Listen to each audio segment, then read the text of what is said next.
And Logan basically said, if you don't do this, I can't say the words he said, but you're making a bad choice. And so pretty upfront. I remember in that meeting, he asked if I trust Matt. And I said, I could probably count on one hand the people that I trust more than Matt. So he said, then listen to him and take the job. Welcome back to the Modern Agent Podcast. My name is Logan Ricchetti with Modern Realty.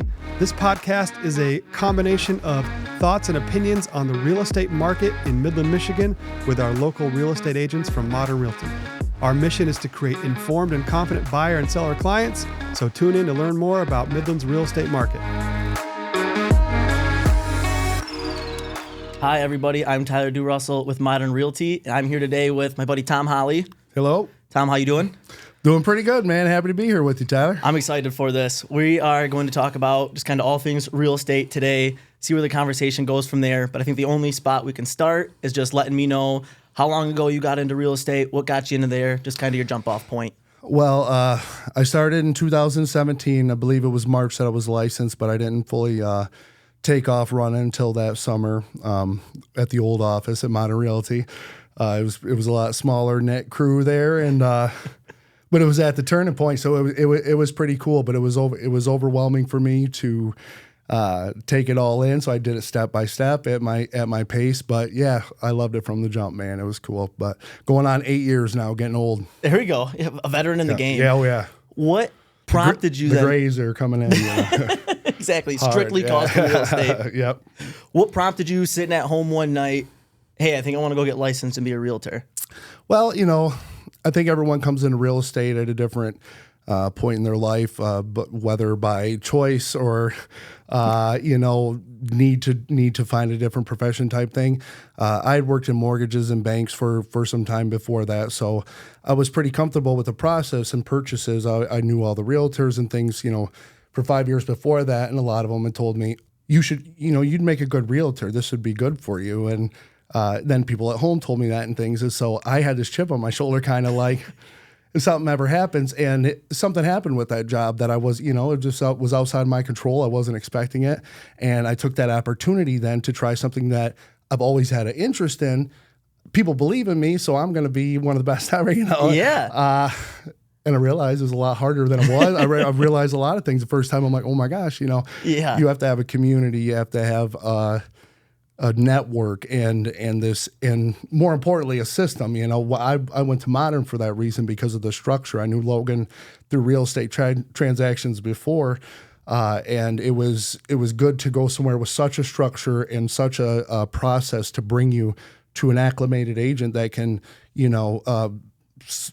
succeed. Because it's not something that happens very often. 90% of realtors don't make it a year or 5 years or whatever the statistic is, but yeah. And we all barely did. We all white knuckled it too. Right. We got through those first ones, but at the same time, it's that helps tremendously. It's one of those things that I really appreciated. So that's why I went there. But yeah, I wouldn't say I was forced into it, but I had to make a decision if I was going to try it. I was either going to stay in mortgage lending and pursue a more commission-based, self-employed role in that sense, or try my hand at real estate. And I always wanted to and always did too. And here I am. I'm still doing it. I do love it. It's just it's a lot different than I thought it would be. Yeah, absolutely. I didn't know that you did kind of the lending mortgage half of the world prior to this. So that's something cool to know. What's different looking at what you did for all those years in the mortgage world? How do you see it from this side of the table now? Like, oh, I didn't realize this portion about it from that side. Well, I could be here all day with that, but I'll tell you the biggest culture shock and the biggest difference in job style was that, and I was a lender at an institution, a local institution, rather than a broker that could be out of state, could be anywhere, could be local, but it was a lot different. I had customers that were established. Yeah. You know what I mean? They come in there every day for their daily deposits as well, and the cookies on or whatever on Monday, first whatever the gig is. So they know you on a personal level when the teller walks them down to you there. So the know, like, and trust portion of this other side of the business we have to tackle, because when we're out there trying to gain business and we don't have a corporation behind us that's backing our marketing, we have a great company. Yeah. backing our marketing in the real estate game, but at the same time, you have to promote yourself. Right. And in that sense, it wasn't. So people already knew, at least trusted me to that extent until they met me. I gained a very good customer following, and everyone liked me. Something I got, well, I like you, Tom. Thanks, Tyler. Not everyone's going to like you, but a lot of people like me, and I did a very good job for them, and I went out of my way. At that point, I tried to succeed, but I wasn't reaping any of the benefits to do so much, and I did a lot of lending in that sense. So, but when I came over here, still, I was like, I was really good at that, but it's all that here. It's all customer service, and going out of the way for people, which I love. I love to be able to do that, but I didn't have the time. The other major difference between the two was rather than doing, however many transactions I do a year, per se, doing 20, 25 a month, 30 a month in intense times, because you're doing refinances, you're doing these other things. So you're not there for the whole, the counseling portion of our job, I should say. Yes. You're not there talking through you're still counseling them, but it's a step-by-step process with the loan, Right. And I was a lender when I had to bear a lot of bad news when the underwriters were really strict after the crash. And yeah, it was a fun time, to say the least, but I made so many good connections and met so many good people in the industry that it just, it taught me a good, knowledgeable amount coming into the game. So. Right. A little bit of a tee off there. Mm-hmm.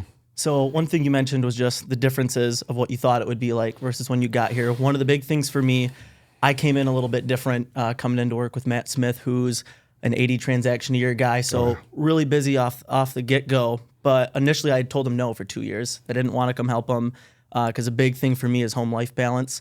Really like my time at home, really like my time with my family. Yeah. And so that's something I was really afraid of. And then once you get going and you learn all the things you have to do to make your business work, to market yourself, to put your buyers in advantage, to put your sellers in advantage. Now, 2 years later, I find myself feeling guilty on a Saturday where I'm at home enjoying time and you're like, I feel like I need to be doing this right now. I should be holding an open house right now. I should be out with clients right now. So what's something that you found different when you started, that your expectation was one thing, then once you got there, it turns out you almost 180'd it? Well, I'm going to totally piggyback off that, but the timing. They call them banker's hours for a reason. They're ideal, and they're the most luxurious hours to be working, except for when you're out of work, you have to get ready to do your stuff. So the rest of the world is looking at houses in the evening, looking at houses on the weekend. In real estate, I thought I'd have a lot more time on my hands, and it was in fact the opposite. If you want to succeed and if you want to grow your business and actually maintain a career, in real estate, you have to, you know what you got to do. You got to run. You're a runner. You got to run. You got to run. You got to get up and run.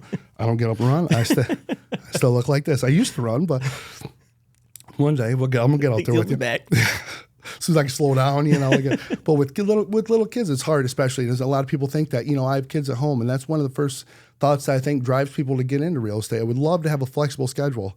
That's a very loose term, flexible. It's not very flexible. You have to be flexible for your clients in order to meet that. So I have to move things around, and I have to go uncomfortable times. In my first couple of years, that was the biggest struggle for me. I started to feel parent guilt, and there's a lot of emotional roller coasters you can go through in a real estate career or in any career, but for that matter, that was one of the factors that I had to find balance in and whatnot. And, I'm not above taking my kids to a freaking showing, Yeah, no, I'm bringing them a challenge. So I have a little girl. She's almost 5, and I take her to showings. She's with me all day Friday. Daycare's closed, so she's with me. I try not to do showings on Fridays for that reason.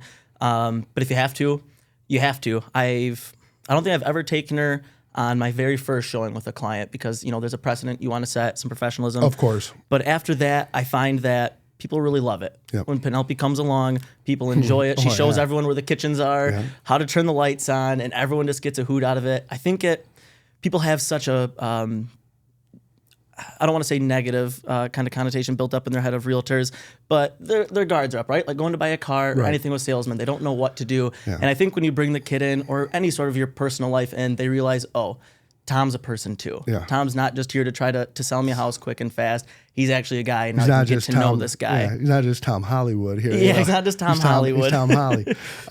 And that's exactly right. And whether or not, and everybody has a different perspective, Tyler. That's what I've found. And a good guy once told me, he says, you know, you're not what you think you are. You're not what others think you are. You know, you're trying to be what you think others think you are, not to get too confusing, but Yeah. you know, it's all in your head and a portrayal and whatnot like that. And when people tend to get that, those where the negative perspectives comes from, you know, and whatnot. And some people don't, some people do, but when you do approach them in a more human-like, more relatable manner, it's so much easier, you know. Here's my kids. I'm real. Hey, dude, I got to pay gas bills. I got, you know, Yeah. I don't know what you think my life is, but it's not like this, but I will do everything I can in the best ability that I can with the means that I have to get you a house or to sell your house or whatever the case is. Cause that's my work drive. That's the difference, you know? Yep. But yeah, bringing kids along does show you're real. I obviously keep it to a bare minimum. It's only in a necessity like that. My daughter, Leona, she's like I always say she's going to be the next big realtor, next Matt Smith or something. She just comes, oh, it's so beautiful. She's just selling it. She sells the snot out of it, man. She sells ketchup popsicle to a woman in white gloves. There we go. As they say, but she loves it and she just likes to see the stuff. But so obviously my closer clients and stuff have met my kids in that sense. Or never on a first one, dude. Yeah. I ain't trying to scare them off because some people don't like kids. No, absolutely. That's the whole thing. You don't know anyone's totally perspective. Fine. You don't feel them out. You feel, and that don't bother me. I have no judgment or anything on anyone's perspective. It's just we're all human. You know, we all got to go, and if a human needs a house, I'm there to help it. You know, like that's what my game human is. Over houses. Human over houses. Always. All right. So in your almost 8 years now of selling houses, lots of things I'm assuming have changed. They do in every profession. What do you think is some of the key things that popped your head as, hey, when we started, this is how things went, and now they've changed in this way? The biggest changes that I've seen since I've started as a realtor would be offer strategy because of how the market has been. Obviously, the market prices change in every scenario, but so much so from the time that I started around 2000 or in 2017 and beforehand, when I was doing mortgages, I had witnessed the upswing of the market crash, of the 07, 08 crash, and the housing crash. On the upswing of that is when the government had enacted all these different bills and stimulus packages and whatnot to try to stimulate the economy and mortgages. But we all know the prices were stagnant. It was, things were selling for extremely low, 12, 13 years ago. After that sense, and while prices stayed low, the market stayed stagnant, and it didn't really grow until so. But there was a lot of increase every single year, whether it was there was always increase. It was always on the rise from that, but prices stayed fairly stagnant, 1% change, 0.5% change over those years. And then 2017, right when I got into real estate, it was like let's now it's boomer up. There was some confidence build up there, and I feel like there were some changes. Things happened in the consumer sense where they were ready to buy those houses that have been sitting there or whatever, or make some money. People saw the value in it because the people that did jump on that value wagon in 2009 were cashing in on those. We had already made money off those and things. So the market is flooded with buyers, better jobs. It affects everything where there's a whole new stream of buyers coming in. So we've seen that steady 1.5%, 2% increase in prices over the time. So we could be offering on a house that hadn't had anything and, talking 2 to 3 different variables maybe to win it. If there's a multiple offer, it might be 2 to 3 different offers, but we'll go 5,000 over or something like that. And then obviously real estate in the last couple of years, it only increased into a point where there was such a shortage in the market that people were paying, high, 25% over, things like that, like huge numbers over. And it still will happen. If you list your house for the right price, there's still a strong buyer's market. That's what can't be changed in this is that there's still people being born. There's still people getting jobs. There's still people that are moving on to the next step in their life. So the demand, to me, and the population is only going up. It's not going away. There's not more land being built. There's not more this. There's houses, but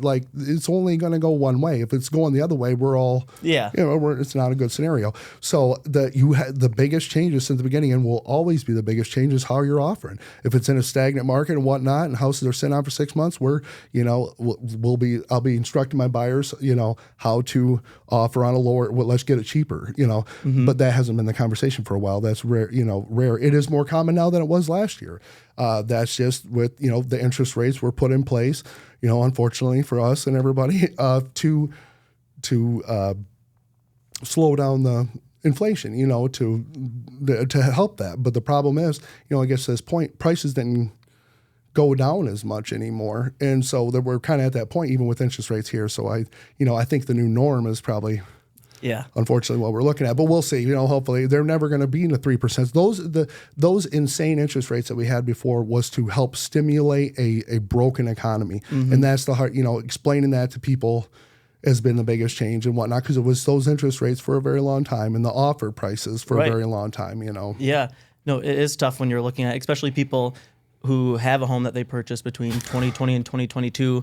That are at their 2.5% to 3%. They're like, I feel trapped in my house because I'm going to be doubling, almost tripling my interest rate, which if you look at the big giant window of the last 30, 40 years, it's totally fine. It's not. But as someone who bought a house, especially if that's a first time home buyer and your only knowledge of it is having a 3% interest rate, and now you feel like you really are being handcuffed at a 7% interest rate. Exactly. And they bought the house on different factors. That everybody buys things for different reasons, and sometimes, and interest rates sometimes the price and those interest rates are sometimes more of a driving factor. They're more concerned about the money, and that will keep them. They will have to stay there. But, if you truly feel trapped in your house, or it's your house, that's the freedom you got, baby. You can buy and sell as you please. Vacation every day. Yeah, there you go. That's America, but that's what it is. But at the same time, there's some responsibility checks in there. You shouldn't go be jumping out on a high peak in a very odd time or whatnot. But we're feeling this out and things. And if you have to move and want to move, the market's going to do this throughout history and whatnot. And I wouldn't expect the interest rates to come, I would say we'd be in heaven if we ever saw 5 anything again, or we'd be in the best scenario ever if we ever saw 5% again. Because that was a really good interest rate over historically. That was a really good. Those 3s and 4s were the good old days. Yep. So from changes you've seen in the industry to changes with Tom Holley, what do you think you've seen that if you could go back to month 1, year 1, Tom, and say, hey, communicate a little better. Hey, have better patience. Calm down. Okay. So is it just like the anxiety of where's my next deal? When's my next deal? Yeah. And you kind of learn a lot about yourself coming into a self-employed position and whatnot. And anxiety of failure, anxiety of obviously income. You got kids, things like that. Like that was overwhelming. And if I could have gone back and just stepped out from myself somehow, and looked and just been like, hey, man, but I've been saying that my whole life, Tyler. I think I'm at a point. I'm not trying to say that anymore. But, if I could have done something different, that would have been the one thing. Just take it easy and get good with it. Don't worry about the stats. Don't worry about focusing on what it's going to be. And personally, just tell myself, don't beat yourself up. Whatever's going to happen is going to happen. And you'll do it. You'll do good, you'll do okay, and you could make it and you could do better. That would have projected me into a different direction, Yep. No, I like what you said. Whatever's going to happen, it's going to happen. Yeah. One thing I try to just tell myself all the time whenever I get into either a good situation or a bad situation is just do the right thing. Yep. Whatever it is in that moment, do the right thing for your client, for their house, whether they're buying or selling. Wherever the chips fall, there they fall. But I believe if you do enough right things, good things start to happen. Yep. Do you remember the first time we met? Yeah, I do. So first time I met you, I was brand new. I might have been I think I was still in month 1. Yeah. And I was holding an open house. You hold a lot of open houses when you're new. Just try to meet new people, try to learn more about different houses. And I walk in, I was like an hour early, getting set up, trying to know the house. And about a half hour before my open house starts, this guy just walks in like he owns the place, just starts moving things around. And I'm like, who is this guy? And then all of a sudden your hand sticks out. Hey, I'm Tom. I'm the listing agent, and this is also my house. I'm getting ready to sell it. Okay, this makes a lot more sense now. So that was a house that you had purchased, renovated, and then sold. Tell me about the buying, restoring, and selling process. Well, first off, I have to say, I just figure everybody knows me. That was Tom Holley. So that's what. But at the same, so that was a process. I learned that. I did do one flip. I wanted to get into it more, and I still am open for that, I'll say. But it was so much more. I'm so much more appreciative, of the process going through it in that sense for my investor, clients and whatnot, because I deal a lot with this and looking at it. But it was another whole other emotional roller coaster, and to do it I like working with my hands. I would say that's more of not my passion, but my hobby. Okay. I do like real estate and all this together and whatnot is my passion. I just love everything around it, but even to the building part of it, I love that, and I'm more into restoring something older. I love to see something that house was a hoopty. Yeah. It was crumbling. But anyhow, we brought her back to life, and that was fun. But it took so much of my time from real estate, and it took so much. And it was a up and down roller coaster right during the year I did it.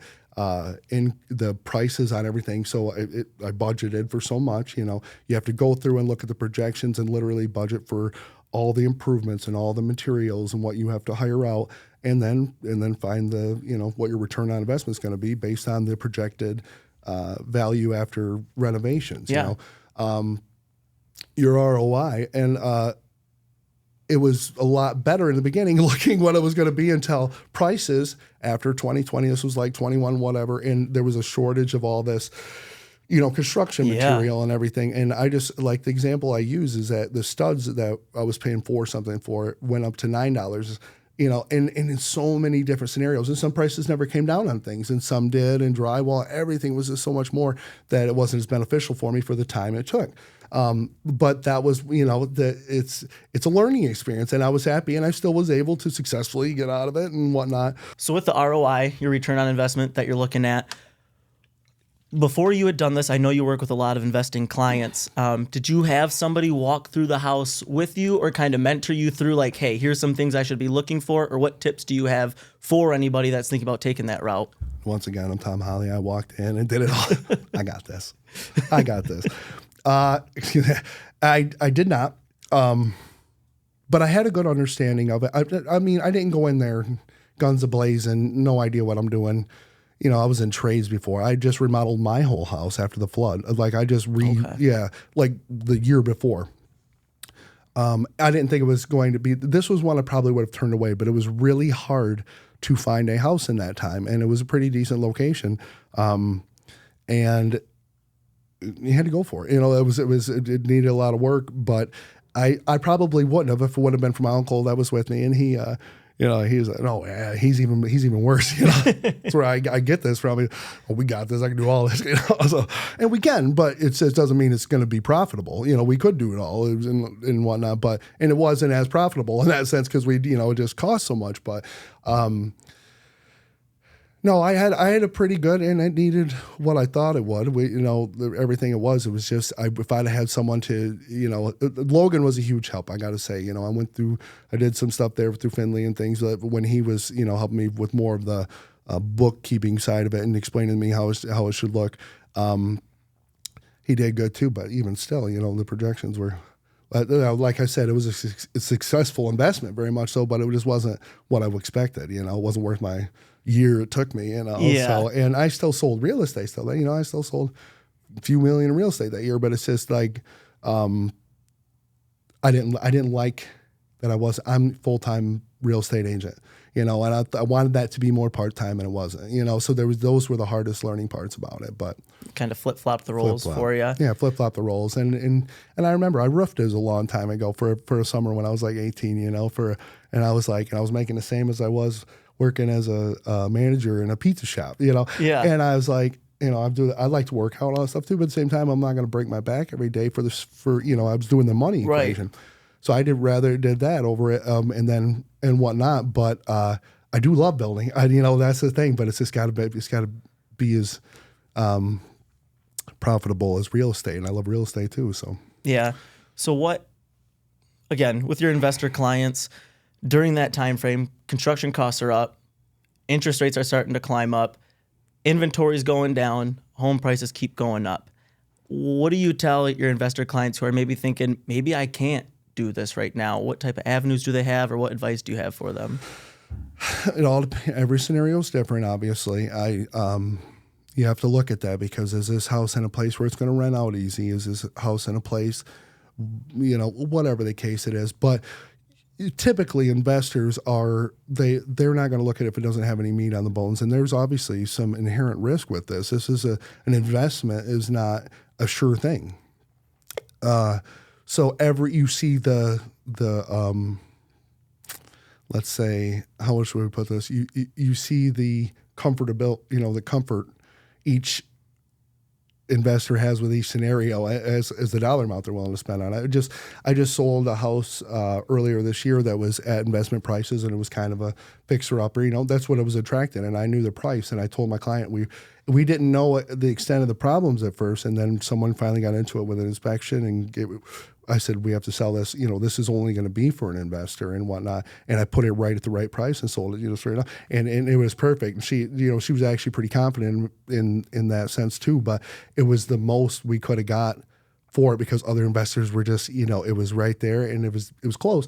But we found the one that was willing to take the risk. But it's going to be a great return. There's always a risk if the market's going to fail on us. We don't know if it's going to fail tomorrow. We, really hope it. Everybody really hope it doesn't do that again, and there's things in place. All those, how loans are done is different. That's another thing from back in a previous question, but loans are done much differently and much more, with recourse and ways to, make sure that your ability to repay this loan is covered, because you got the job for enough time. You got this. Back in the day, they didn't do that. They just wrote the loans, and we got where we were at. So I'm getting trailing off here. I was trying to come back. You're okay. What was we at? With the investors. So there's always that risk, but I do like to explain to my investors that if they don't already know this, that when the market starts here in at the turn of the century last century, the market was here before the Board of Realtors when it started, and then it only goes up. It's a trend that goes up because of the population. That's how that equation works: population versus area and stuff. It's only the demand will only rise on it. So over time you might have to hold on to it. Is it going to be rentable? We have to look at other options if you can't sell it right now for that price. And what are you going to do? Can you mortgage it? Or is there anything you can use to the equity on that to help you purchase a more profitable area or profitable, investment property, but in a different area? But it all depends on the scenario. It all depends in the investor themselves. No, I'm glad you brought that property up. I came sniffing around a couple times for it, and that was, I think, the closest I came to working with you ever. We haven't done a deal together, but what I really liked about that was both times I called you. The first time was before you had found out about all the issues on the house, and you just kind of gave me the rundown, and that buyer at the time just didn't want the area. And then the second time I had got a hold of you for it, you just picked the phone and called me right away, and you said, "Hey, Tyler, I'm guessing you're calling about 123 Main Street, and here's actually what just happened." Bop, bop, bop, bop. And you just listed all the bullet points, which was awesome because in real estate, everyone can be a great agent and do things very differently and just have different personalities and all be different. And it can be tough to know what you're working with unless everyone's over communicative. Yes. And I appreciate communication so much in all areas of life.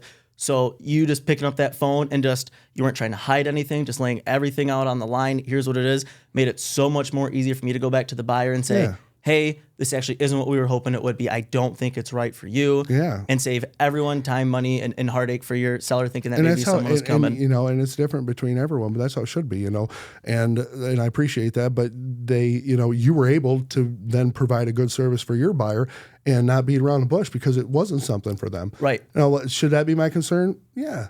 It should be my concern a little bit. Am I representing them? No. My biggest concern is my sellers, but at the same time, I'm not, I'm doing a disservice to my sellers by bringing in people and wasting their time and maybe working on a deal that'd be great, that when there's no possibility of them looking at that. And plus, obviously, any major things you need to be upfront. But those were the things, when there was missing some essential components of the house, and then it's an investment house now, or I go through those scenarios with my seller. It's a whole other conversation, or we can do this and this, Yeah. I have services, we have things, I have, but there's different routes. Different routes, but there's always a different route. So on that note, one of the things I love about Modern Realty is anytime I'm getting a new client, I let them know, hey, in my opinion, the best part about working with me is you have 50 other agents that are right at my side. that will be helping you too. And by that, I mean, if I have a problem anywhere, we have team leads, we have brokers, we have Logan. But I know that if I'm in the office, we're all the family. Exactly. We are the family. We are. And I know that if I have a problem and I'm in the office and I need this solved now, if Tom's in his office, I can go ask Tom. Tom's going to help. If Paul, if Cassie, if anyone's in their office, Judy, they're going to help me out right away. Doesn't matter if they're on the other end of the deal or not. Yeah. There's no animosity or no competition. You truly have 50 agents helping you out if you select a modern agent. So talk to me about something that you love about an advantage of being a modern agent. Obviously the 50 agent family we have, or whatnot, but it's the camaraderie, the benefits, the training, the leadership, but it's the atmosphere. Bottom line, I got to feel comfortable where I'm at, and that's, some jobs have worked out in the past. I've never had a real bad experience at any job or whatnot, but you got to feel comfortable. You got to feel at home and whatnot. And that's, everybody's going to be different and whatnot, but I just, I have no problems with other brokerages. I've looked at the positives of a lot of other brokerages. Everyone has their own positives, but at ours, it's just that sense and the growing and Logan's my boy. When I was a lender and stuff, I met him and I watched him. He's going to be the next big. You watch that guy. But he was. His motivation inspired me. Let me say that, in the beginning, his motivation really inspired me. I'm not Logan Ricchetti by any means, I realize my aspirations only go so far, but I aspire to be that. And it's so good to surround yourself with people like that and that are willing to help and not ever, what I've never felt there is someone trying to rub it in your face. Yeah. Ever. You don't get that sense. I don't do well with that. Because I feel that everyone's equal in every sense in every walk of life. And I don't like being in a scenario where I'm feeling less upon or whatnot. I've never felt that there. And I don't even get a sense. I forget that I forget what I'm working around. Greatness sometimes, and that place is great. But for those foundational reasons. And, the most, it's silly as it is, but the most important one is training. When you come into real estate and, you either learn from one person and that's a very... it can kind of skew your lens on things. It could. Well, it's going to, because it's only one perspective. It's one person's perspective. So it's very minuscule in a broad scheme of, oh my gosh, you learn something new every day in real estate. And oh my gosh, everybody's different. And oh my gosh, it doesn't stop. So when you learn from that, this is why a lot of people, don't pass. We're in a group. I remember sitting in a group with a, classroom style here and it's talking about the middle of the market down in the basement over on Bayless there, and I'm like, and Aaron and I think Matt was there. Me and Matt started at the same time. All this, and it was cool. I was like, I didn't know I didn't know that existed. Right. A training program like that. But you could feel that Logan wanted you to succeed. You could feel, it's an extension of him. He loves to see his people, his little babies succeeding out there. So that's how we're doing. That's what it is. He sure does. He will do. He'll do That's anything He'll do it for you. I remember I had a rough day, and it was one of those think before you hit send moments. And I sent it over to Logan, and this was late. I mean, it was probably 10 o'clock at night. He said, "Did you hit send yet?" No, I didn't.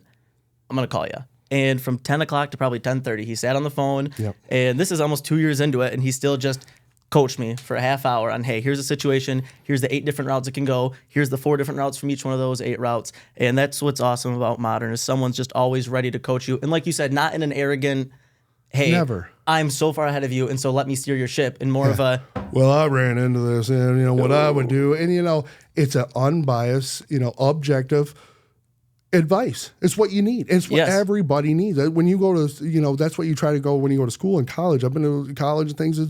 This is objective information and what it is. And that's what's great. Is you're always going to get that. You're always going to get that from anyone at Modern. So Tyler, what did you do before real estate anyway? Before real estate, I had some odds and ends sales jobs for a while, just kind of bouncing around. I knew I liked sales just because I liked talking to people. But there's so many sales jobs that you just feel greasy in. Even if you're not being greasy, yourself that the industry you're in is greasy. And so you just go to bed at night going, I wonder if that was right, or I wonder if that day was good. And then I eventually found myself in a dental management position. Okay. That was pretty sales driven, Right. but you felt good because people will come in and they need all this work done. And that was essentially the job, right? Make sure they get their work done that they need, which at the end of the day, is numbers driven, but that person really needed that help. Of course. And they might not have been able to afford that help. So it was up to me to find them avenues and make sure they got what they needed to be done. And I fell in love with that, found a practice that I just fit really well with, similar to Modern. It was a family atmosphere. Then Matt started knocking on my door. Known Matt for a long time. Yeah. And at this point, he was ballooning into the mogul he's become. And he essentially just said, hey, let's go out to lunch. I want to talk to you about some things. And he laid out his day-to-day life, his struggles, his busyness, asked if I wanted to jump on board. We talked for a couple of weeks, and ultimately I was just too comfortable where I was. The risk of real estate scared the crap out of me. Yeah. And so I couldn't take the leap. And we left it at that. We continued our personal relationship. He's helped me buy and sell 5 homes. And we're big into the running world together. And then a year later, he just texted me, asked how I was doing. Said good, we caught up, and he's like, I still think about you joining and helping out. Like, I really think you'd be great at it. So we went and had lunch again. This time I took a meeting with him and Logan, and Logan basically said, if you don't do this, I can't say the words he said, but you're making a bad choice. And so pretty upfront. I remember in that meeting, he asked if I trust Matt, and I said, I could probably count on one hand the people that I trust more than Matt. So he said, then listen to him and take the job. Yeah. So I started working for Matt, got licensed within like 30 days or so, and the rest is history. We hit the ground running.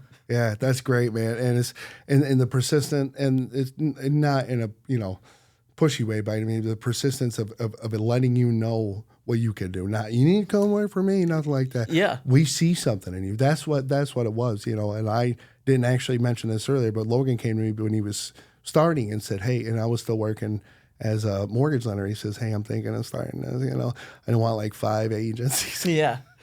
5 elite agents I want to trade. He says, and I was scared. I didn't want to take that leap of faith. And so it took something for me to be forced into it. Obviously I might not have ever done it, and I would have regretted that. I might not have ever taken the leap, or maybe done it short-handedly and not done well at it, and whatever the case. But yeah, that was the scariest thing, and it's cool they came back to you and still kept on it. But yeah, it's a scary thing to jump into just because you don't know, right? I mean, I knew I had the security of Modern being Modern, the trainings, the fact they're number one. I knew I had the security of Matt teaching me, letting me know how to do things, but it's still the unknown. What if this does fail? What if tomorrow we wake up and there is no housing market when anymore? You're not guaranteed? You see, and this is something that people don't think about, because they just it's structured around paychecks, structured around health benefits and things like that. They don't think that anything can happen tomorrow.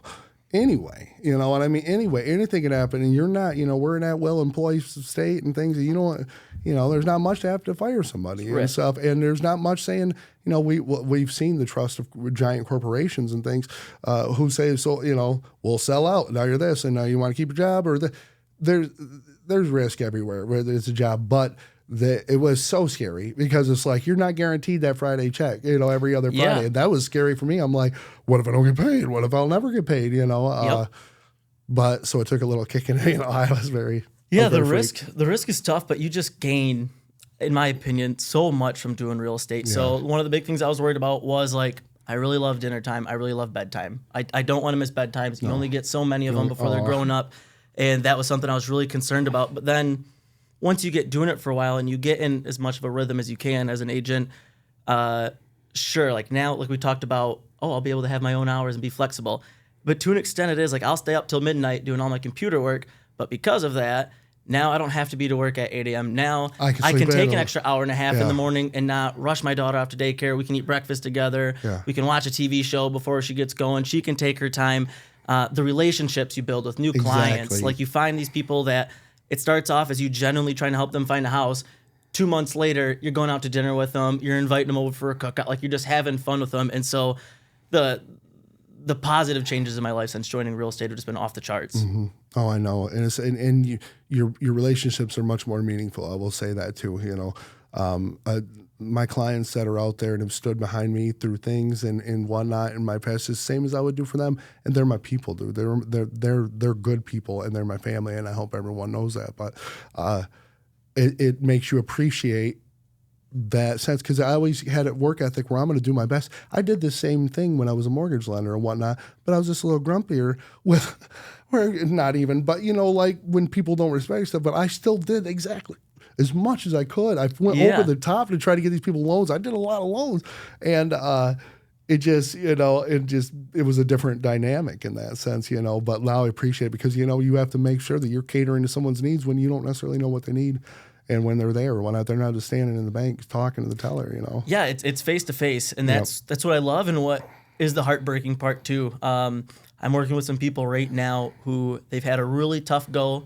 They're from pretty far away. They're moving to the area, and the buy transaction was a pretty rough one. They got beat up, and the selling portion now, it was a kind of a rough go at the sell. We finally got it all buttoned up on a Friday, and that Monday I had to call them and say, hey, I've got no reason for you, but it's done and it's over with.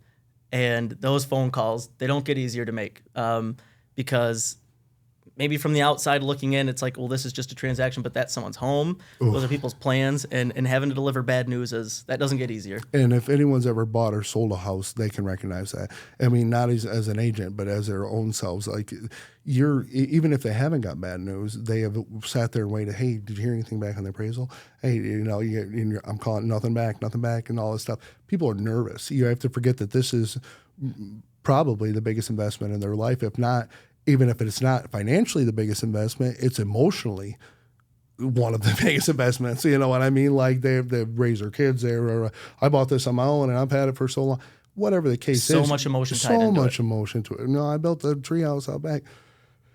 You have to learn to navigate that. And that's the what I've enjoyed most on my job is helping, because it helps me be a better person and whatnot. I've always felt empathy for others and things, but I've never necessarily been the best at delivering, but I've always, maybe talked too much in my past or whatnot, but it's helped me learn to be better at that and be more patient and stuff. And I'm that's why I'm stoked about this job. It's helped me to be a better person to people I don't, outside of my very small circle of, kids and whatnot. Yeah. Do you find that the emotional attachment you were just talking about with houses, that'll make people struggle to sell or buy them, with your investors who are strictly, in theory, doing this just for the numbers in the spreadsheets, that especially if they're not hiring it out and they're the ones pounding the nails in the ground, they're the ones hanging drywall, they're the ones painting. Oh, yeah. Do you find that even though it's strictly a business transaction for them from start to finish, that they even have a hard time with the, hey, I know this was our projections, but here's where we actually are? Yeah. And what drives that does happen a lot. I was going to say, even if they hire it out, if they're hiring it out and they see it and they have some sort of pride in it, that's what it boils down to, is what do I, if you do it yourself, you're definitely going to run into that, because I did that. I was looking, I was like, I laid all this floor. I did, put those cabinets in, drywall, blah, blah, blah. And so I had that sweat equity pride in there, where I got to see this thing built from this to this. But, as a real estate agent, I didn't even argue it, with myself. I didn't argue with my other personality. Yeah. Calm down back there, But I knew that which was a good experience to go through too, because not only was I giving advice to other people, I did, make sure it apply. It does, you have to get the most for your money, to do it this way, to buy, but investors like to typically list high and are harder to talk out of the pricing strategy scenario, putting it in there, because they have a difference of than regular sellers, which is time. Okay, that makes sense. But I tell them all the time, it's not worth your money. It's not benefiting you. Let's put it right in that bracket. Let's get some demand on it and stuff. And sometimes it's close and sometimes it's not. But the good thing is, hey, I'm going to still market every single way I can. I'm still going to hold it open. I'm going to do, if you want to start there, let's go. But they have more leeway to come down. Typically. Okay. But some investors want to let us high. Not all investors, just some. Awesome. Tom? It was so nice talking to you, Tom. Thanks for hanging out today, Appreciate the interview, man. Thanks for listening to another episode of the Modern Agent Podcast. Please follow @Modern Realty Midland on Facebook, Instagram, and YouTube. And if you need to buy or sell a house, please reach out to Modern Realty by going to www.modernrealty.us. Modern Realty, your home, our focus.